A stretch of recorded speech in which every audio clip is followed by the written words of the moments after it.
Hello, welcome to another edition of Bay Area Sales Community Focus. My name is Catherine Jones and I'm the Executive Director for Bay Area Center for Independent Living. And it is with great pleasure that I have on the show today Rose Carey. She is the Program Manager for Independent Living and Money Follows the Person.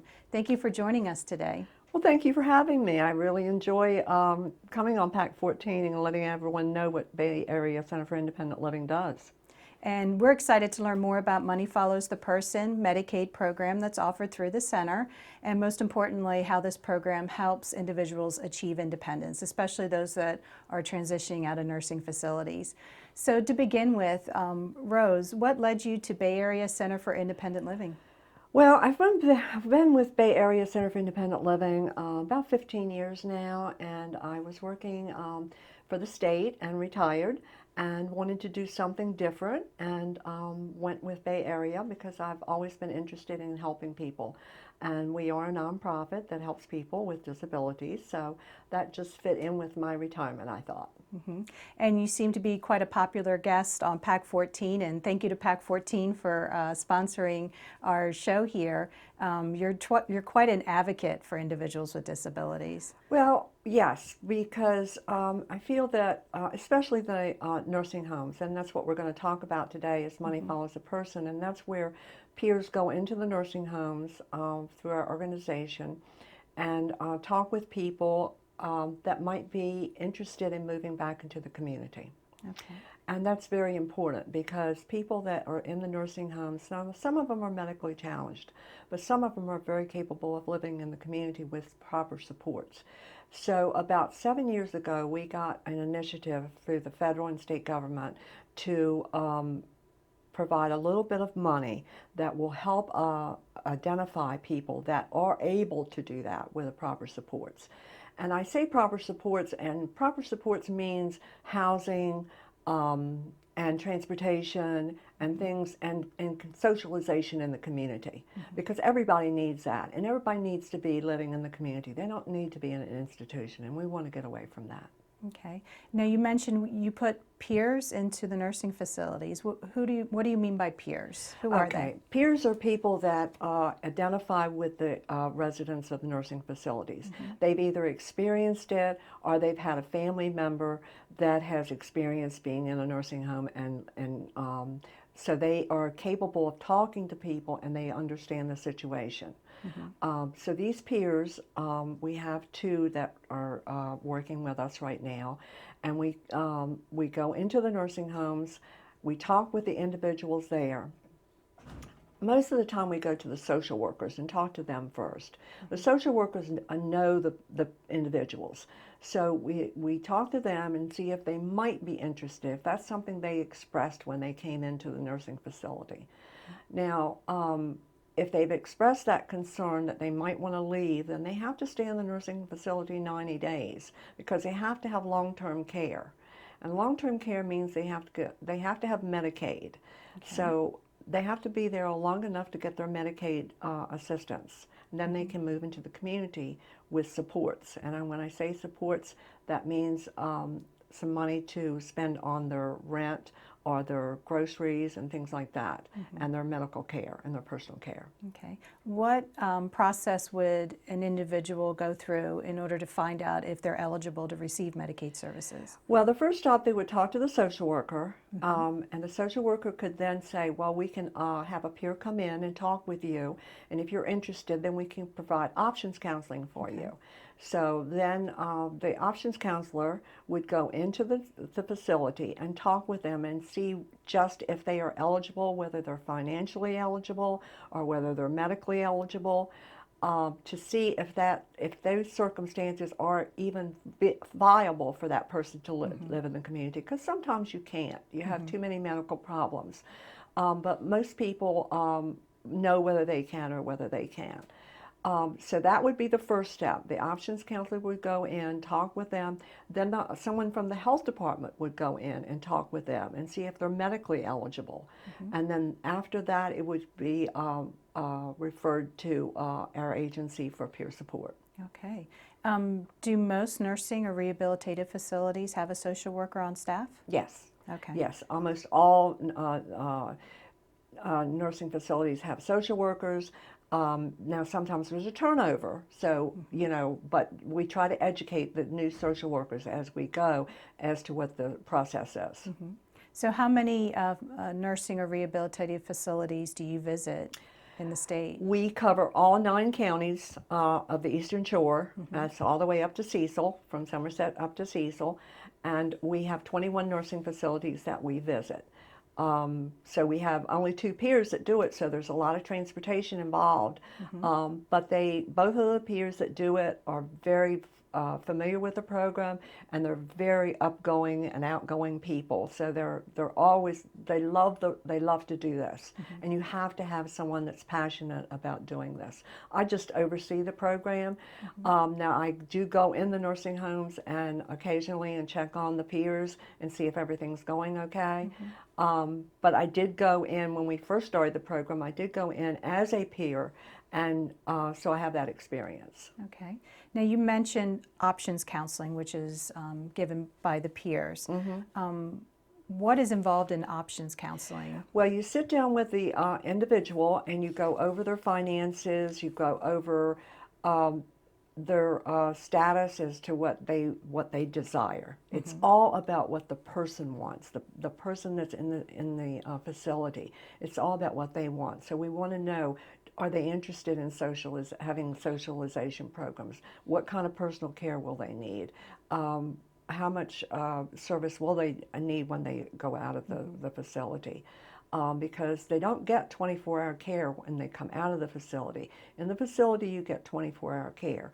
When you move back into the community, you don't get 24-hour care. You get care, but you don't get 24-hour care. So you have to be able to live in the community with just a minimum amount of care. Okay. Do the peers actually make the arrangements? No, the peers do not make the arrangements. The peers, once the process is started, they follow them until they leave the nursing facility. And then after they leave the nursing facility, then it goes on to a supports planner. But while they're in the facility and they're waiting, because there is a waiting period, it doesn't happen overnight. There is a waiting period, and when that waiting period, during that waiting period, the peers will encourage that person, because they can get discouraged. They can say, oh, well, I don't know if I want to go through with this process or not, it's taking so long. But they encourage them, and they say, have you made arrangements for your transportation? Do you have friends that might take you to the doctors? Do you have transportation to churches, to your socialization? One of the difficult things in this area is the transportation is not always accessible down here, because we're such a rural area. And we have short transit, which is a good system, but they don't run all the time. So if you're living in the Salisbury area, it's not always possible. And then taxis are expensive. So transportation in this area is a major problem, along with accessible housing. We have a lot of apartments, but those apartment complexes usually only have several units in them that are accessible. So if you're coming out of a nursing facility, chances are you're going to want to live on the first floor, or else where there's an elevator to the second or third floor. But it's very, very few accessible housing here. It sounds like you're partnering with a lot of different agencies to make this transition occur. So the resources are provided by the peer to the consumer. And is it the consumer that contacts these different agencies? Is it the social worker? Is it family members? Who pulls all these resources together to make it happen? All of the above. The social worker assists. The person that's leaving the facility usually has a plan of where they want to go. They either want to go back home, or to an apartment, or to some family member or something. So they usually have a plan and know where they want to go. So the social worker will work with them, and also if they go out of the nursing facility, they will have a supports planner in that process too, that will develop a service plan with them. They will arrange for all their personal care, everything they need as far as transportation, or for the doctors, physicians, and things like that. So it is a joint effort. It's very much a joint effort of a lot of people. So you're saying that sometimes it's difficult to have some of those mechanisms in place, particularly if you're looking at accessible and affordable housing, which is in great need within our community. So let's say there is a nursing facility resident that would like to transition home, but it could be something like they need a ramp in order to get into the home. Is there something else that Bay Area Center can do or help coordinate Oh, for definitely, that? definitely. Some of the assistive devices, and especially ramps. Now, it's a process, so it's not always an immediate process. But we have some independent living assistive technology monies that we can use to help build ramps. Now, we have a wonderful agency that helps us. Chesapeake Housing Mission has volunteers, and they build the ramps sometimes for us, most of the time. And then they have volunteers that do this, and we supply the funds to help with the building materials. So it's a great partnership. And if it wasn't for the partnerships that we have developed, we couldn't do and serve as many people as we do. So that's all we are about, is trying to network with other agencies to do these things. It must be quite rewarding to be able to help an individual have the option to go home. It is. Because I'm sure you've witnessed in nursing facilities where individuals think, this is it, there's nowhere else that I can go, this is where I'll remain. And so that must be wonderful to be able to advocate for them, provide them the resources, work with the family members too, correct? In this transition process. It sounds like working with a supports planner who will be with them and help put all those supports together for them for that transition. It's very rewarding. When you see, well, and I'll give you a couple of examples. We had a gentleman that was quadriplegic, and he had been in an accident and was in the nursing facility and didn't know if he would ever leave the nursing facility. And he was a young man that was just able to go home with his mother. His mother, but this was something he could get out of the nursing facility, and now he's at home. So it's nice to see. We had a couple that met in the nursing facility and were able to leave the nursing facility married and left the nursing facility together and could live together. So that's always rewarding to see. And then we had one lady that was she was in the facility and she left, and then she went back to volunteer. So she wanted to give back, and she went back to volunteer at the nursing facility. So that's the rewarding part, when you know someone doesn't need to be there and they can go home or to an apartment and live independently. And as the program manager for independent living, one of your missions is to help individuals be able to remain at home and not go into the nursing facility, correct? Right, that's and exactly so right. We don't want them there. We want them to live home first. But if they do get into the facility, then at least we want to get them out too. So what are the common reasons as to why somebody transitions into a nursing or rehabilitative facility? They get into the nursing facility and they think, I've got to stay here. I've got to have all this 24-hour care. And then they get to rely on that 24-hour care, and they don't really realize that they can live in the community by themselves, but they can with the supports. And that's what we want. We want you to be back home. And they want to too, but they're scared too a lot of times, because it's if they've been there for a while, it's a new adventure, and is it going to work? And there's a fear there. So that's the reason the peers go in and do the support, because they're trying to alleviate those fears. They're trying to say, hey, there are problems. And we recognize there are problems, but we're going to overcome them, and we're going to help you be successful to be in the community. Well, it sounds like if family members or individuals knew more about independent living and the philosophy behind it, and knew of the services that were in place through independent living, it could prevent someone from initially going to a nursing or rehabilitative facility. It definitely could. It definitely could.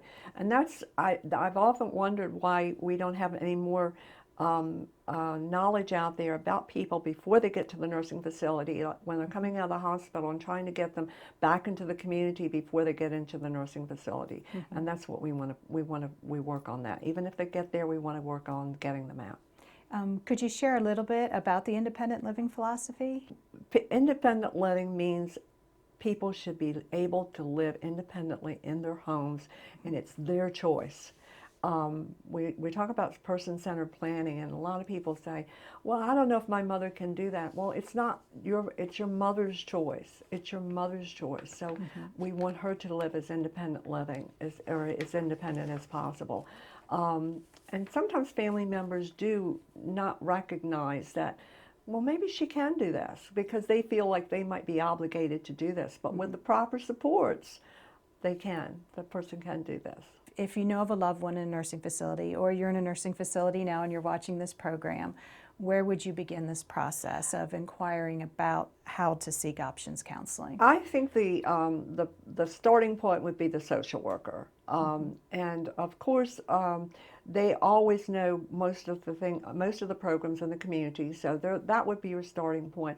But we have a peer that goes into each nursing facility here on the shore, and like I said, all 9 counties. So anyone can contact our office and say, I think my mother's in the facility, or my father's in the facility, he might need your services. So he can certainly call us, and I will certainly get that peer in touch with that person.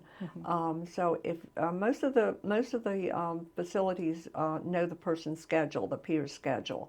So when they go in, they identify themselves. So a lot of times they're well known in the facility, is what I'm trying to say.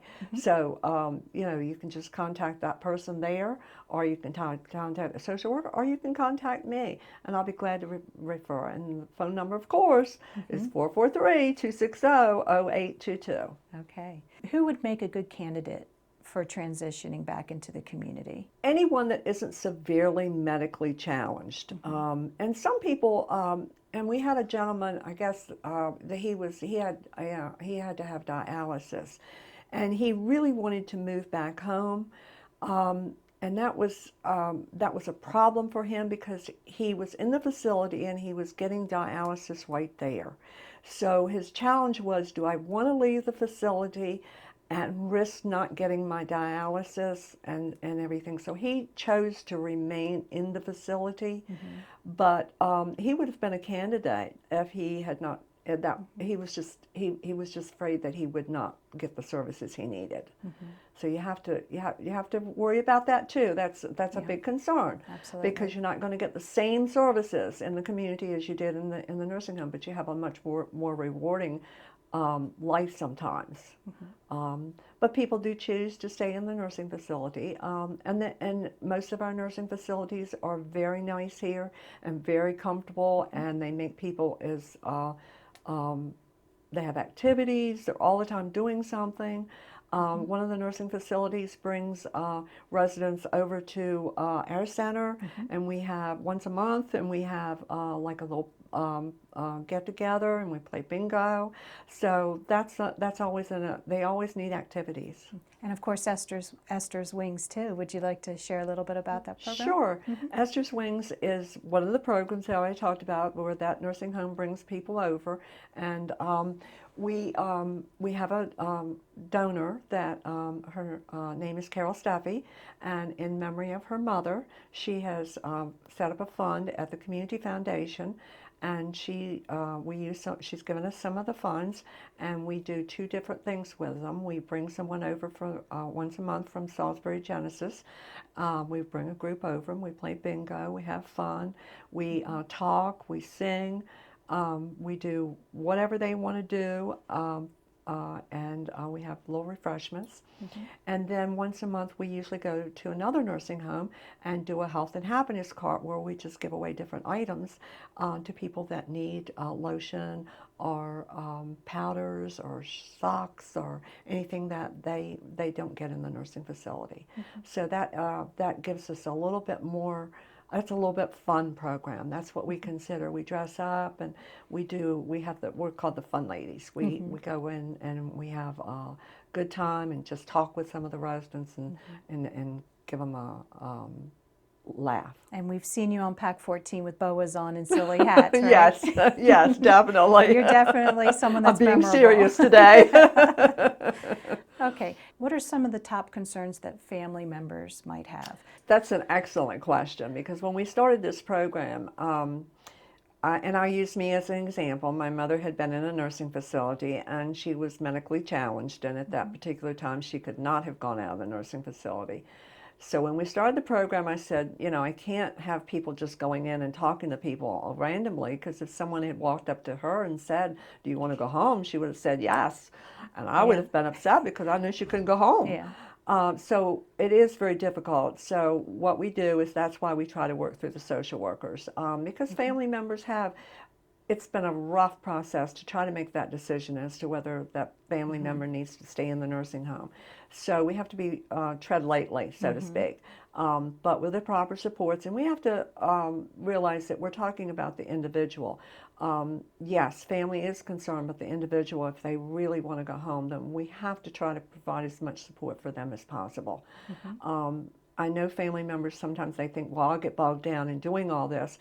But if we have the proper supports in place, the family member is just there for support. And it also sounds like providing resources and education to the family members as well, because many might not be familiar with how Supports Planning Agency can step in and help coordinate some of that care. Exactly right. Exactly right. And what's available through Medicaid, through any Right. of the programs Right. there. And we're fortunate that we have those programs through Medicaid that will help do that for our people. So that's very fortunate. Maryland is very fortunate. If money wasn't an issue and you could have Medicaid sponsor different programs or be able to provide more money for this transition home, what else would you like to see Medicaid pay for or advocate for or help put together to make this transition a little bit more seamless for the residents? Well, I guess I'd have to say, in this particular area, I'm so concerned about the transportation and the accessible housing. And I know that Medicaid isn't going to probably ever pay for that, but if we had private funds or some type of funding that we could get through donations, through corporations, I would love to see the accessible housing and the transportation, because that's just so important in your life, is to be able to go and not be dependent on someone else. And I used myself as an example the other day, not too long ago, and my car was in the shop. And I was like, I am not going to make a good person without a car. So I am not going to be a good person when I don't have my independence. And I think that's what it's all about, is just to have your independence. And as a nation, as our national health care plan continues to change, what would be some good reasons to continue to advocate that the money follows the program continues within our nation and in the nursing facilities? I think with Money Follows the Person, we need to continue that program, because we need to identify the people that can go out into the community. If we leave it up to the social workers all the time, well, that might not happen. So we need to have someone else with eyes in that community, in that nursing facility, to make sure that that does happen, that we can enable people that need to be in the community that get there. And with national health care changing, we just don't know. The unknown is something. We just don't know what's going to happen with that. And I think that's put a lot of fear into a lot of people because of the unknown. And I hope that it does get reconciled soon, and I hope the program does continue. This has been an initiative that's gone on for about 7 years now, maybe 6, 7 years. So it's coming to an end, but we always want to keep that as part of one of our, and I say our, I mean our agency's goals, is to keep that going, because I think that's very important. And you hate to put a dollar sign or a figure on someone's choice on how they want to live, but the reality is, which is less expensive for our government, for individuals to remain in nursing facilities, or is it more cost effective for individuals to be able to remain at home or be in their homes? Oh, it's much more cost effective to be at home. Much more cost effective, and that's the trend. We want not only to save money, but we want, and I say we, I mean I think the country is going towards progressive health and keeping people in their home, and I think that's the direction we need to go. We don't want institutions. We don't want any kind of institutions. We want people to be able to remain in their home and have a step-down facility or a step-up facility when it's needed. And I think that's the goal with this country. It sounds like just to be able to empower people to make choices as to what they want to do in their Yes. lives. And for 7 years, people have been given those opportunities, and so we hope to see that continue on Right. in our nation. Right. Yeah. And that with this initiative, they get a little bit more extra money when they join this initiative to live in the community. So that's always an initiative to have a little bit extra money.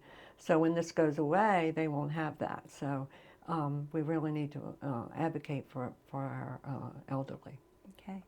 You had mentioned some of the rewards to being a peer in the Money Follows the Person program and going into the nursing facilities and helping with that transition process.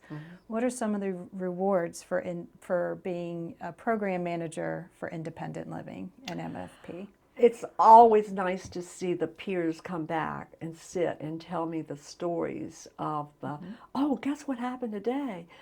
So-and-so got out of the facility and she went home and she's living at home now and I'm not going to get to see her anymore because she's at home but I'm glad she's gone, So it's always nice to hear those stories and to hear their successes because our peers are what really do the job, and they are so into it, both of them that work with the individuals. They just love to do it. They love to go in and they love to sit and talk and just get acquainted with the people, and then they love to see the rewards, and I love to see them happy. And it's got to be wonderful that we are a partner with MAC Incorporated, our area agency on aging. Sure. And have you ever seen any of the residents transition home and receive services through MAC Incorporated? Yes, we have, because when we have our social groups, we always see a couple that have been in the nursing home and now are coming back to the social groups at the MAC Center. So that's great when you see that. Now you know they're back and they're doing things and they're being active in the community. And you can see them, and that's wonderful. Rose, you've just been a tremendous advocate for Bay Area SIL, particularly with the independent living movement and helping people have choices in regards to their life. And assisting those with disabilities. And oftentimes, when we look at our aging population or even going into the nursing facilities, people might respond to you that I don't have a disability, I don't need your services. Is that something you've heard before? Oh yes, oh yes. A lot of people say, "Well, I don't have a disability. I don't have anything wrong." They do. They just don't realize they have a disability, and they don't want to admit it sometimes either, because we do have vain people, and they don't want to know that. They don't want to acknowledge this. My mother was that way. She refused to use her walker. She had a walker. She used it at home, but she refused to use it in public. No, she would hold my arm, but she would not use that walker. No way. She did not want to admit that she had a problem, and she was 97. So, so our organization serves individuals of all ages. Then, oh yes, yeah, and a good amount of our population is with the aging population. Yes, correct? it is. Yeah. Yes, Okay. yes. But we do have young people with disabilities too, and we do have a family resource center that works with them and does recreational events. So we include everybody. We want everybody to be as independent as possible. Who is the youngest person that you can think of age-wise that's transitioned from a nursing facility home? Transitioning, I would say the youngest person has probably been in their 20s. Now we serve people that are 2 years old, and we just did a ramp for someone with that was only 2. But I think transitioning is probably, and that's usually due to a injury or an accident. Okay. Rose, I can't begin to thank you enough for being on today's show. Well, thank you. I've enjoyed it. I've enjoyed our chat. We've definitely appreciated all the information you've provided for our viewers on independent living. Well, thank you. Thank you. Thank you for watching Bay Area Sales Community Focus, where every day is Independence Day. We hope you tune in to another one of our shows. And thank you, most importantly, for making us part of your day.